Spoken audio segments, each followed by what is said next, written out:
Samuel, you have returned sooner than I expected. How are things in Wales? Is Eleanor well? Yes, she's quite well. I gave her your letter. Thank you, Samuel. I can hear uncertainty in your voice. Has something gone wrong? I'm afraid it has, my dear. Bates, you tell Samuel. I do not want to speak about it myself. Yes, madam. First, about Sir Robert. He went away the night you left for Wales, sir. Just before he left, he told me he had to go to Ashbury on an urgent matter. I know. I spoke with him about it. Did something happen in the sanatorium? Unfortunately, sir, I do not know.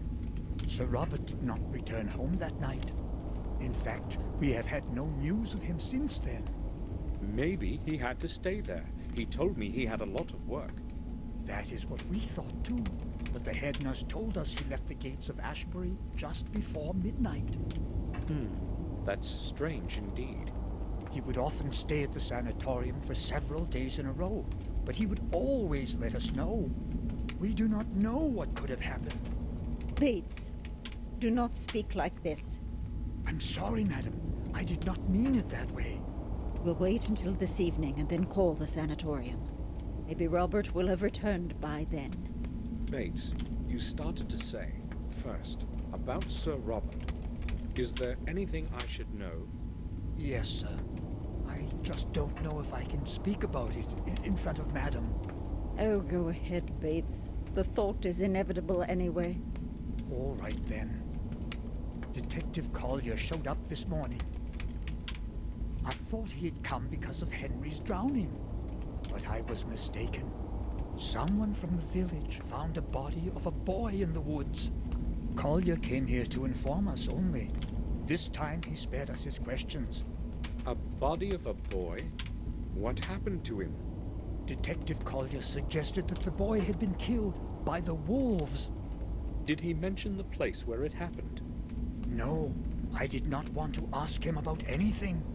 Oh, I understand. Too much evil has come to us within the last 2 days. Do not know what is going on, Samuel. Now please excuse me. I do not want to talk about this any longer. Yes, I understand. I'll probably go to my room. I lit up your fireplace already this morning, sir. It's very cold today.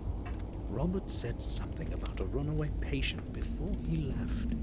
Robert and that boy. Indeed, some very strange things have been happening around here lately. A to ci heca. Witam w czwartym rozdziale Zagrajmy w Black Mirror. A jak widzimy tutaj te rozdziały zaczynają się od trzęsienia ziemi, jak w filmach Hitchcocka. No i tak również rozpoczął się i ten rozdział. Dwiema ważnymi wiadomościami. Pierwszą, że Robert nie daje znaków życia, wyjechał nagle do sanatorium i nie wiadomo, co się z nim dzieje. A druga wiadomość to, że ciało chłopca znaleziono gdzieś w lesie. To zresztą się przyśniło jeszcze wcześniejszej nocy Samuelowi. No dobra, pogadamy najpierw z Morrisem. Od razu wam mówię, że ten czwarty rozdział jest bardzo ciekawy, więc Morris, warto obejrzeć. Sure. Morris, what do you know about that dead boy they found in the woods? Me? I don't know anything about him. But I'll tell you this. Some pretty weird things have been happening around here lately. Some damn strange things indeed. I will go then. All right, sir. Nic nie wie Morris. Pójdziemy do Willow Creek najpierw. Może tam ktoś coś wie? Do baru. Do pubu.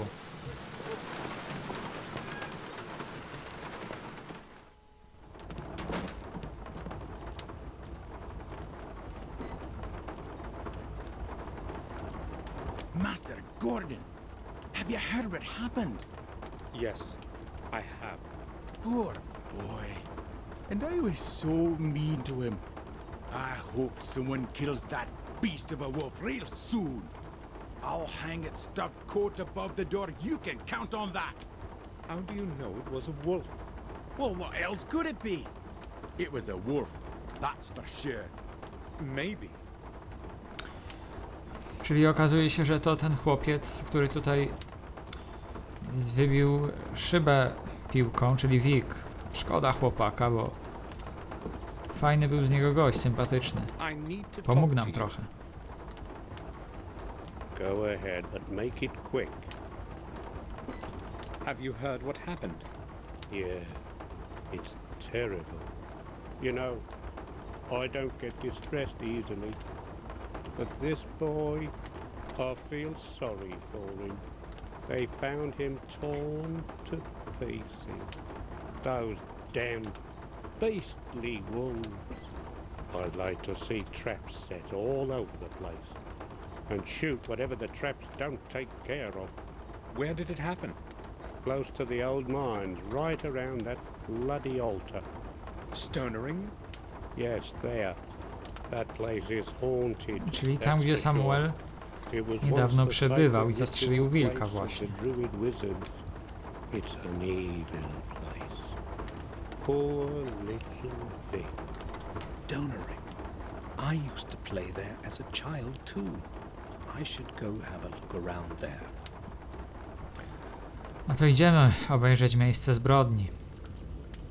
Tutaj stonering. From Willow Creek, I set my steps towards the dark woods at the edge of our manor. My thoughts were with the ritual place of the ancient druids, Stonering. Mr. Gordon, may I ask what you are doing here? Why have you come to this place? Powiemy mu czy nie? Powiemy. I heard what happened, and I wanted to see for myself. I don't like what's been happening at all. You don't mind, do you? No, it's all right as long as you do not impede my investigation. Strange that we should meet again at a place where a tragedy has occurred. Don't you think? No, I don't. I'm trying to understand what is going on here. Just like you. This is police work, Mr. Gordon.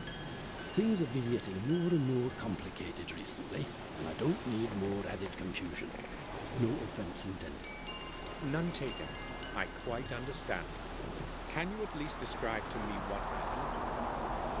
Oh, well, since you've come this far, I suppose I should tell you what I know. But first, you tell me what you already know, so I'm not wasting my time. I only know that they found the body of a young boy here, and it appears that he was killed by wolves. Then you know almost all that I do. There is not much more I can add to that. The boy probably wandered too far from the village last night. Very imprudent. When the wolves attacked him, he was trying to escape. Unfortunately, the furious beasts got to the rookie lad. You know the rest already. Don't you find it odd that the bloodstains are only on that big stone in the middle? I'd say the boy was trying to run to a higher place, but it was no help. That's all I'm willing to tell you. Gordon, I don't want you to speak about this with anyone else, you understand? People know way too much already, and I don't want to be adding to any scary tall stories. I'll keep it to myself. Good. I need to reflect on what matters. Of course. Would you mind if I had a look around here? What makes you so interested in all this? You wouldn't happen to know anything I don't, would you? Może i wiemy. I'm not quite sure. You would tell me if that were the case, right? Certainly. Very well then. Do whatever you want here. I have no reason to ask you to leave. Have you found out anything new about Henry's death? Yes, a new fact has come to light that has made things clearer to me. I was just about to close the case, but then I spoke with the pathologist. Dr. Herman? It seems that Mr. Stanton did not die by suffocation, or drowning for that matter. How did he die then? Herman has not been able to determine the exact cause yet. He has not arrived at a conclusive assessment yet, so I gave him some more time. What's certain, though, is that Stanton's lungs were not full of water, as is normally. You see what this could mean if it were confirmed. Not quite, Detective. It would mean that he died somewhere else, and his body was carried and dumped into the fountain. Another murder, then? Doubtless, should Herman confirm his theory. I will not tell you anything else. You know more than necessary already. I would, however, like to ask you something. Just a routine, you see, Gordon. Yes, go ahead. I have only one question. Where were you yesterday at about this time? Well, if you must know, I was visiting my relatives at a remote manor in Wales. And what was the purpose of that visit? Well, just family visit. Nothing No special. jasne, jasne. Why are you interested? Just a routine question, Gordon. That's all for now. All right. Szuja z tego Samuela. Szuja i tyle. Powiedział, że poinformowałby detektywa, gdyby o czymś wiedział, a zaraz zobaczycie, co zrobi. To pierwsze, a po drugie, Henry został jednak zamordowany. Bo już wcześniej nie żył, zanim go tam przywleczono do tej fontanny. No, biorąc pod uwagę to, że nie miała ani kropli krwi w sobie, to tym bardziej dziwne.